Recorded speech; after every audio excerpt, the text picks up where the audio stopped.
Pas vous abreuver de chiffres hein, ce soir, mais quand même.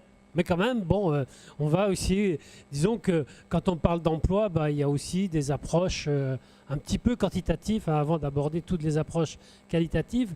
Et donc, Emmanuel Bourriaud, hein, il est où? Ah, il est là, voilà. Qui travaille à l'Audiard, donc il va nous dire ce que c'est l'Audiard. Donc, tu as fait l'observatoire, hein, c'est ça où tu animes l'observatoire de l'agriculture du Pays de Rennes. Alors bonsoir à tous. Donc effectivement, je travaille à l'Audiard. L'Audiard, c'est l'agence d'urbanisme du Pays de Rennes et de Rennes Métropole. Nous avons effectivement réalisé dans le cadre d'une commande générée par le programme local de l'agriculture et son comité de pilotage composé donc, du Pays de Rennes, de la Chambre d'agriculture et des EPCI qui le composent, cet observatoire. Je vous gêne devant l'écran? Non? Oui. Mais si je peux parler ici, hein, je suis bien là, je suis bien. Et donc cet observatoire de l'agriculture constitue le premier axe de travail du PLA. Tu peux passer là, voilà. Cet axe, c'était en fait le premier but, c'était d'avoir un diagnostic partagé sur l'évolution de l'agriculture locale. C'est-à-dire que plutôt que le monde agricole et les élus donc, aient chacun leurs chiffres, etc., qu'ils puissent partager un socle commun de diagnostic pour ensuite avoir une discussion, un dialogue possible sur une base commune. Donc des statistiques pour dresser le portrait et l'évolution de l'agriculture et les particularités sur le territoire. C'était l'objectif de cet observatoire. Donc vous voyez le premier numéro qui a été produit en novembre 2011 et juste en dessous donc le numéro 2 qui vient juste de sortir en janvier 2015 que vous trouverez dans vos pochettes. Et donc c'est un lieu de ressources, de données, d'analyse, un document actualisé et également un support d'échange entre les partenaires du programme local de l'agriculture, mais qui est également disponible pour le grand public. Donc l'Observatoire de l'agriculture se regroupe autour de 3 grandes entrées principales. Une entrée spatiale et territoriale sur laquelle on va analyser l'évolution des terres agricoles, donc la SAU, hein, comment évolue la SAU sur le territoire. La question de l'urbanisme, comment l'agriculture évolue et est prise en compte par les documents d'urbanisme, comment elle est protégée par ces documents d'urbanisme. La question également des marchés fonciers. Donc les marchés fonciers, c'est effectivement le prix des terres agricoles, mais également le prix des terrains à bâtir sur le territoire.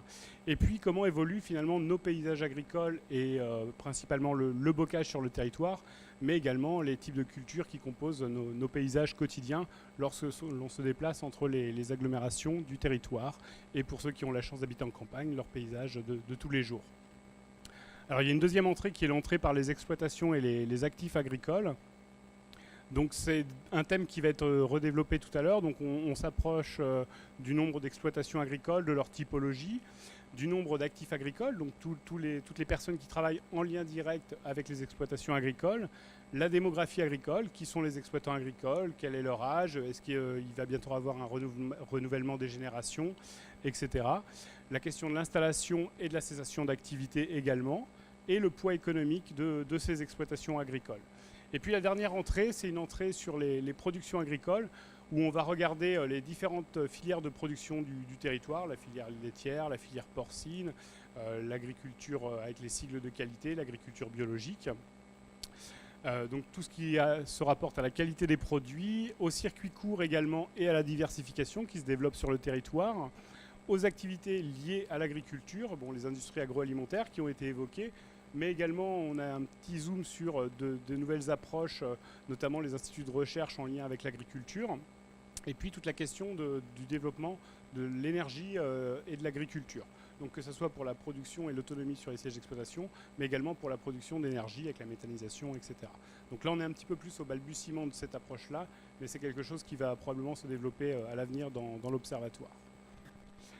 Donc juste pour vous situer un petit peu, hein, pour ceux qui connaîtraient moins bien le territoire en question du Pays de Rennes. Donc c'est un territoire qui est composé de 76 communes et de 5 intercommunalités, donc le Val-d'Ille, le Pays d'Aubigné, le Pays de Liffré, le Pays de Châteaugiron et Rennes Métropole. À l'échelle du département, c'est quasiment un cinquième du département. On retrouve 485 000 habitants sur ce territoire, ce qui fait une densité moyenne de 372 habitants par kilomètre carré. Mais cette densité est très très variable puisqu'elle peut aller d'environ 80 habitants par kilomètre carré dans certains secteurs du pays d'Aubigné à plus de 4000 habitants par kilomètre carré quand on approche de la ville-centre. Alors le territoire est encore composé à l'heure actuelle de 60% de terres agricoles, donc on est vraiment encore sur un territoire à forte dominante agricole. Et à l'échelle des aires urbaines que l'on observe au niveau national, c'est un des territoires qui a su le plus préserver ses territoires agricoles.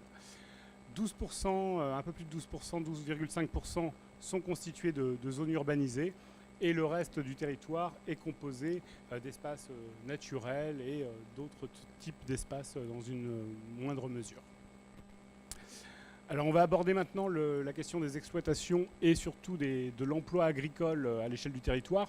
Juste quelques éléments de cadrage pour commencer. Donc on compte 1781 exploitations, sièges d'exploitation sur le territoire, ce qui a diminué au cours des dernières années. On a perdu à peu près 31% des exploitations, mais il faut savoir que c'est aussi lié au regroupement des sièges d'exploitation, puisqu'on compte aujourd'hui 45% de formes sociétaires sur le territoire.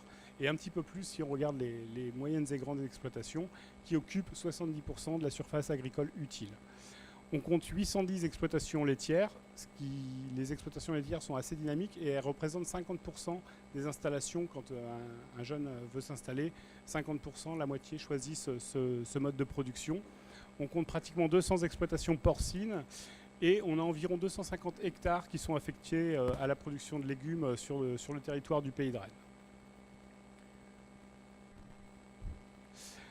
Alors, les actifs et l'emploi agricole, pratiquement 3400 actifs sont directement sur les exploitations, qu'ils soient chefs d'exploitation, salariés ou conjoints et aides familiaux. Alors ce qu'on note, c'est quand même une baisse du nombre d'actifs agricoles et une professionnalisation de l'activité. Le nombre d'actifs a diminué d'à peu près un tiers au cours de la dernière décennie. En revanche, quand on rapporte au siège d'exploitation, on a à peu près toujours le même nombre d'actifs par siège d'exploitation. La professionnalisation s'explique du fait que la part des actifs familiaux et des conjoints sur les exploitations a diminué. Elle est passée du quart à 12%. La part des salariés a augmenté de 12 à 15% sur la dernière décennie. Et la part des chefs d'exploitation est passée de 64% à 73% sur les 10 dernières années. Et par contre, donc, la part des actifs agricoles, quand on regarde à l'échelle de l'emploi total sur le territoire, est devenue moins importante, puisqu'il y a eu beaucoup d'emplois générés dans d'autres domaines que l'agriculture, et elle est passée de 2,5% des emplois à 1,3% des emplois sur le territoire du Pays de Rennes.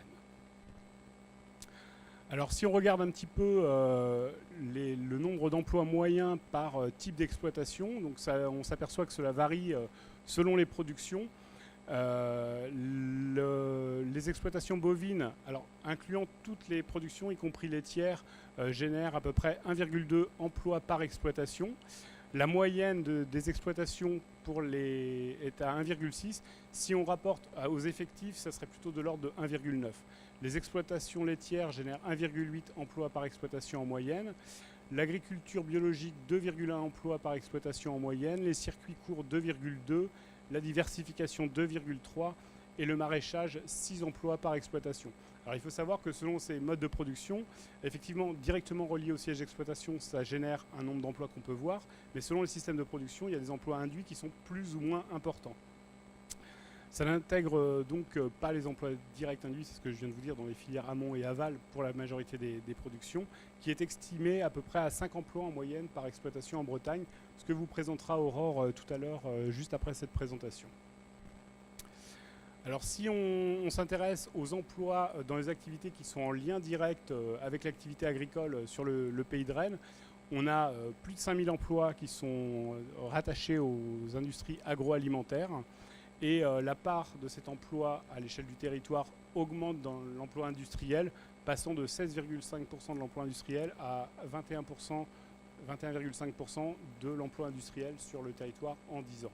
Donc ce n'est pas forcément lié à une augmentation, il y a plutôt une stabilité de l'emploi dans les industries agroalimentaires, c'est plutôt lié à une diminution des autres emplois industriels sur le territoire. On a également 60 CUMA qui sont présentes sur le territoire et leurs salariés. On a 12 unités de recherche en agronomie, donc je parlais des de la recherche tout à l'heure, qui comprend plus de 300 chercheurs quand même sur notre territoire, 3 établissements de formation agricole qui sont présents et leurs enseignants. Et si on regarde un petit peu ce qui se passe autour de la maison de l'agriculture que vous devez tous connaître, qui se trouve à Atalante-Champeau, on a 475 salariés dans cette maison de l'agriculture avec différentes activités reliées directement ou plus ou moins directement à l'agriculture. Donc les activités consulaires, les activités de formation, de conseil en agriculture. Lorsque l'on somme l'ensemble de ces emplois, on obtient plus de 9250 emplois qui sont directement liés à l'agriculture sur le territoire, en sachant que certes, on n'a pour l'instant pas les chiffres complets sur tous les services dont Aurore va vous parler tout à l'heure, précisément sur le territoire. Donc ça veut dire qu'on a largement, probablement plus que 9250 emplois liés à l'agriculture sur le territoire du Pays de Rennes. Donc voilà un petit peu brosser rapidement les quelques chiffres concernant l'emploi agricole sur le Pays de Rennes. Vous pourrez trouver l'ensemble des thématiques et des chiffres à l'intérieur de l'Observatoire de l'agriculture qui se trouve dans vos pochettes. Merci Emmanuel Boriot.